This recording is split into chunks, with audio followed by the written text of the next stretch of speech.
All right, y'all.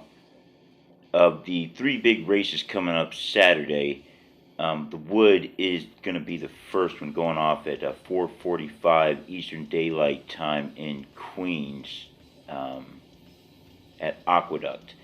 Now, this race, another one of the big Derby prep races, as they call them, but much like the Bluegrass Stakes, hasn't produced a winner in.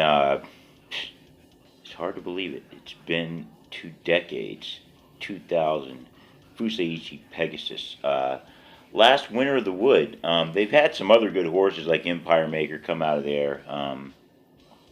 Uh, but at any rate, it's I couldn't exactly tell you why, whether it's strategy, breeding, or whatnot, but it tends to be a slow race, slow times. I think it's because of the slow pace. They don't tend to go for the lead very quickly. It doesn't look like they have any horses out here that will do that now. It's a couple of them that opened up 46 seconds in shorter races, in a mile, 7 furlongs. But when asked to go longer, for whatever the reason, the trainers didn't want them to go that fast. I always think that's a mistake. Just because a race is an extra furlong long, and you're going to treat it like it's a 2 mile marathon. Anyway, number one, Mo Donegal. This horse they got at 5-2. Joel Rosario's riding him. He's a Todd Pletcher horse. Out of Uncle Mo. Now this one is the winner of the Remsen. Slow race. Another one they ran really slow pace. I think it was a 51-second open half mile. The horse did go down to Florida. Ran in the Holy Bull. Ran third there. More legitimate pace. So I guess he was a little bit better. Showed he's I guess a little bit better than some of the other horses in the New York circuit, I guess you'd say. But couldn't really get it done down there in Florida. Third in the Holy Bull. Still going to have a chance in this one though, because I'm expecting a slow pace, and they got Joel Rosario aboard them, so that's always a plus. Number two, we got Golden Code, 15 to 1. They got the morning odds on this one. He's ridden by Kendrick Caramucci. Now, if you all remember last year, he won on the long shot. Name slips my mind. But at any rate, yeah, he won the Wood last year. Long shot in the Derby. Horse wasn't really much. I mean, that was another one of those weird Wood races that was slow. And slow races, horses can win off the pace a lot of the times because the ones up front are just so afraid to. Everybody's afraid to go. Everybody's afraid to tire out their horse too soon, so they never really go and make a move. So he was kind of able to benefit in that kind of off of that kind of a situation. Another Todd Pletcher horse here. So he's got the trainer back. Don't know if he's going to have the horse this year to do it, though. Not that this horse is that much better or worse than Bourbonic. Yeah, Bourbonic, the name last year. Did have a win, maiden special weight, 7 furlongs at Aqueduct before running third in the Gotham. If you're looking for a long shot, maybe, but I don't think I'm going to go there. Number three, we got Early Voting. Now, this one's an interesting horse. Three undefeated horses in this race. This is one of them. 2-0, trained by Chad Brown. Jose Ortiz is riding him. Horse is out of Gunrunner. Gunrunner, Breeders' Cup Classic winner, out of Candy Ride. His son now, Early Voting, decent looking horse. He's kind of big. Might end up being a little bit bigger than Gunrunner. Like I said, undefeated, winning the maiden, winning the Withers, pretty much unchallenged in that race. I don't really call this horse a front runner, even though he did go wire to wire in that one, because I just think the competition was poor. It was almost like a workout, or not even a workout. The horse just kind of galloped through the race, and he picked it up in the end. The others tried to close, but I don't think his horse has really been in a race before, honestly. He hasn't been in a race before, so just two undefeated races, not really challenged. Um, going to be challenged more than that on Saturday, I'm sure. Number 4, long term, got him at 20 to 1. Curlin is his father, who's out of Smart Strike. His mother's father is Medaglia d'Oro. So you got good breeding to look at in this one. Javier Castellano, who he's had his heyday, not done too much in the past few years, but he's had his big wins in New York and Breeders' Cup Classic winner. Another horse trained by Todd Pletcher. If Pletcher doesn't hit the board in this race, he should be ashamed of himself. This one I'm expecting to probably run a little bit closer to the front, even though I don't think he's really got the speed. But the thing about this horse, he always runs second. I don't think he's going to run second in this one, but he's run, I think, 5 races, runs second every time. Different jockeys, Kendrick Hiramuch was on him, Jose Ortiz was riding him, so now they got Castellano on him. Hey, I wouldn't blame you if you want to just throw him into an exactor or something, or just play him to place. I mean, I guess, with the odds, he's 20 to 1, and I guess that maybe probably makes sense because the horse always seems to run second. Seems to be competitive, but these paces are really slow. Even though I think it's going to be slow here, I think the competition's going to be too much for him. Probably get left behind. Number 5, Morello. They got him as the favorite at 8 to 5. I can see why. Not too much speed shown out of these horses overall, but this horse is one of them. He did show a little bit of speed back in this 7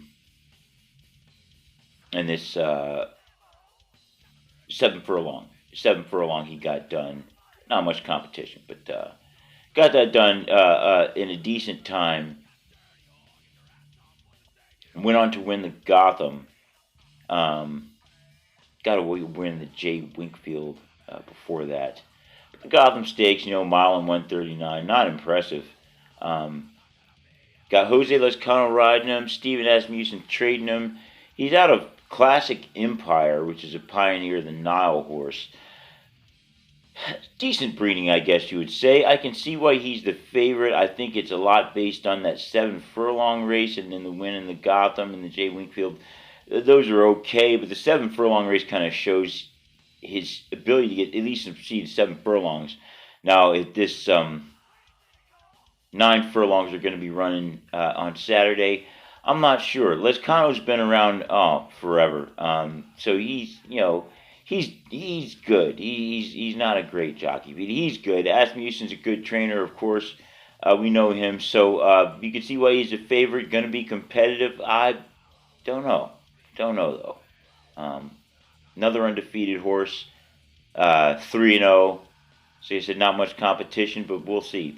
Somebody's going to have to come out of this one not undefeated. For sure. Number 6, unless we have a 3-way dead heat, but we're not going to get it. Number 6, Skippy Longstocking. For those of you that like names, Skippy Longstocking. They got him at 15 to 1 in the morning odds. Junior Alvarado's riding this horse. Now, this is one of 2 horses trained by Saif Joseph Jr., bringing a couple horses up from Gulfstream.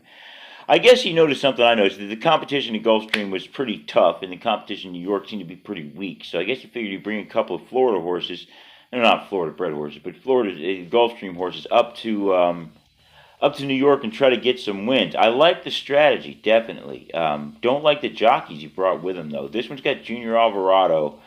Horses out of Exaggerator, which is a Curlin horse. So decent pedigree out of that one. Horse won 1 mile and 1/8 at Gulfstream. That's what I think makes him the most dangerous, and if you like him, the most playable. 1 mile and 1/8 at Gulfstream at 1:49. So he has gone this distance with a win, with a time that's really more impressive than most of these other times most of these other horses are putting up, especially being that it is at 9 furlongs. So you could definitely see making the play for this horse. Don't know about that Junior Alvarado thing, though. I don't know. These guys like him and Manny Franco, who's riding AP Secret, the 7, they can win, sometimes, and they just the race suits them, and they make the right call and go at the right time. But you can't count on these guys to always, be in the race. They kind of just go with the pack. And if the pace is slow, they don't really seem to just say, hey, I need to take this race over because I got it on the horse. We saw that with Tis the Law. Manny Franco didn't let the horse do what he obviously shown he had the ability to do before. I just think,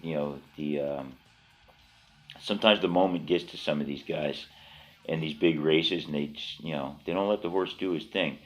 Really afraid of that happening with Skippy Longstocking and with the number 7 AP Secret, ridden by Manny Franco. They got him at 20-1. I think AP Secret probably is a better horse. If I was just trying to play a long shot, I might just go with him in a win. He had a win a mile, did that in 135. Another good time, probably, maybe, arguably the best time of any horse on this board. But then he went out in the Fountain of Youth, ran 7th. So that's why nobody likes him. Jockey changes again. So they got Manny Franco aboard him. Maybe he can get something done. Like I said, if you just want to throw something at a long shot, maybe he's the way you go. I think he's definitely got a horse. It's sired by Cupid, who's a Tapit horse. Got a horse that could do something. But I don't know. Is he really that much dominant than these other ones that you're going to think Manny Franco's just got it like that? I don't really think so. I don't know. Number 8, 8-1, Boris. This one's a New York bred. Just like that number 2 Golden Code, another New York bred horse. I forgot to mention that. It's a New York bred horse, the 3rd undefeated horse. Dylan Davis riding him, trained by Mike Maker. 3 wins against all New York breds. I don't like that. When you're running against all New York bred horses, we already know. They do that so they can eliminate the Kentucky bred horses from the race, so they can get some wins. So this horse has got 3 wins against New York bred, though. So I don't think that counts for too much. I'm not looking for him to do too much. Horse seems to be competent on the track, knows how to win, but just think he's going to be outclassed in this one. And like I said, I think this pace is going to be slow. Getting into the pace here, I'm looking at a 49-second opening half mile, maybe 48. I'm not really expecting anything more unless early voting unless Ortiz just really says, I'm just going to go and just take over this race. His past races, he's only got 2. Doesn't show that he's going to do that. He did that once. In his first race, he didn't do that. So I think we're going to have him probably near the front, not necessarily on it. Long term, I'm expecting to be near the front, number 4. Number 7, AP Secret once as well. If Manny Franco just decides to take off and take over the race, I think he can win it. However, I don't think he's going to be instructed to do that. I don't think he's going to do that on his own. And I think if the horse tries to do that, he's going to hold him back.